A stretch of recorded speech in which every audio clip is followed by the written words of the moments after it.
Bom dia, meus amados, a paz do Todo-Poderoso, passando aqui para te desejar um ótimo dia, que o seu dia venha ser cheio do Espírito Santo de Deus e que venhamos entregar a nossa vida àquele que é fiel, que venhamos entregar a nossa vida àquele que tem a salvação, que tem a vida eterna, que pode mudar a minha, que pode mudar a tua história, aquele que é o consumador, aquele que nos coloca de pé todos os dias, porque se nós estamos aqui respirando é pela bondade, a misericórdia do Senhor sobre a nossa vida. Amém? Então eu vim aqui para te dizer que entrega a tua vida a Jesus, porque Jesus está voltando, sua salvação, vida eterna, meus amados, vida eterna, no nome do Senhor. O Senhor, Jesus, Ele venceu a morte, ressuscitou no terceiro dia e pagou um alto preço pela minha e a tua vida e sofreu pela minha e pela tua vida. Então entrega a tua vida àquele que te ama incondicionalmente. Amém? Deus seja louvado.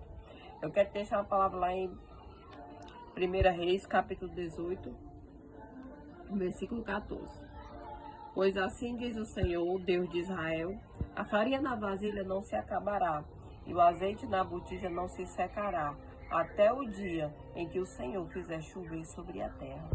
Meus amados, eu vim aqui para te dizer que tu tens um Deus que vê você, que sabe da tua situação, que entra com a providência e que muda a situação na mesma hora. Aqui Elias, o profeta, ele foi numa determinada casa de uma viúva que estava passando por necessidade, ela e o filho dela. E ele disse assim, que ela fizesse uma refeição para ele, só que ela disse que mal tinha para ela, e ela iria fazer uma refeição para ela e para o filho dela, eles iriam morrer. Por quê? Por conta que a necessidade estava grande sobre aquele lugar. E o que foi que o profeta disse? Faça primeiro para mim. E ela foi e fez. Ele disse, não tenha medo. Ela fez primeiro para ele, assim como ele pediu. E depois ele disse assim, ó, vá para casa e faça o que eu disse. Mas primeiro faça um pequeno bolo com o que você tem e traga para mim. E depois faça algo para você e para o seu filho. E a palavra do Senhor veio àquela mulher. Pois assim diz o Senhor, Deus de Israel, a farinha na vasilha não se acabará e o azeite na botija não se secará, até o dia em que o Senhor fizer chover sobre a terra. A obediência daquela mulher, por mais que ela tivesse pouco, por mais que ela não tivesse nada, mas ela foi obediente. E a palavra do Senhor veio sobre ela, que iria ter multiplicação, que haveria multiplicação ali na casa dela. Sabe por quê? Porque o Senhor é aquele que o Senhor ele pode fazer toda e qualquer coisa na minha e na tua vida. Mas a obediência, a confiança, a fé chama a atenção do Senhor. Então eu vim aqui para te dizer que tu tens um Deus, que ele se movimenta quando a gente ora, quando a gente acredita, quando a gente tem fé e tem confiança. Então não tenha medo, não desanima. Não tenha medo, não desanima. Tu tens um Deus que muda a tua história. Tu tens um Deus que entra com a providência. Tu tens um Deus que faz a reviravolta acontecer na sua vida. Quantas das vezes nós já estivemos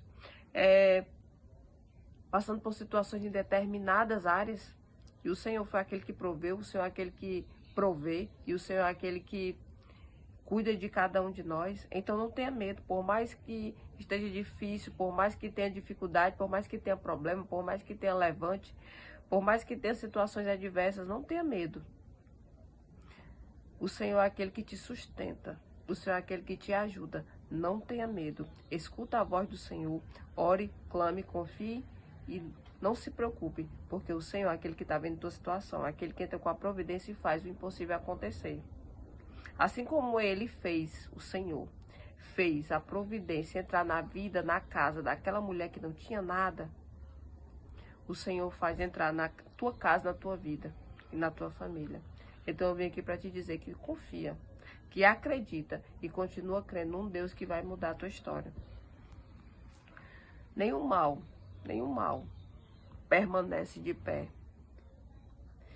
Situações difíceis até acontecem, mas elas não permanecem de pé, porque o nosso Deus é aquele que faz cair o mal por terra na mesma hora. Então eu vim aqui para te dizer que obedeça a voz do Senhor, E não se preocupe, porque o nosso Deus é aquele que entra com a providência na minha e na tua vida e faz o impossível acontecer. Assim como houve multiplicação na vida dessa mulher, vai haver na minha e na tua. Porque o Senhor não precisa de cenário favorável para fazer acontecer a providência e o milagre. O Senhor precisa de obediência, o Senhor precisa de fé. O Senhor é aquele que, quando a gente obedece, chama a atenção do Senhor. E o Senhor entra com a providência. Porque o que é que a palavra diz? Que o Senhor trabalha para aqueles que nele esperam. O Senhor trabalha para aqueles que nele confiam. Então continua crendo, confiando, acreditando. Porque a multiplicação vai chegar no teu lar, na tua vida e na tua família. Amém? O nosso Deus é um Deus de vitória. Então continua crendo e não desista. Porque o nosso Deus entra com a providência e faz o impossível acontecer na vida daqueles que estão passando por dificuldade, na vida daqueles que estão acreditando. Só confie e creia que o nosso Deus é aquele que entra com a providência na tua vida. Amém? Deus seja louvado.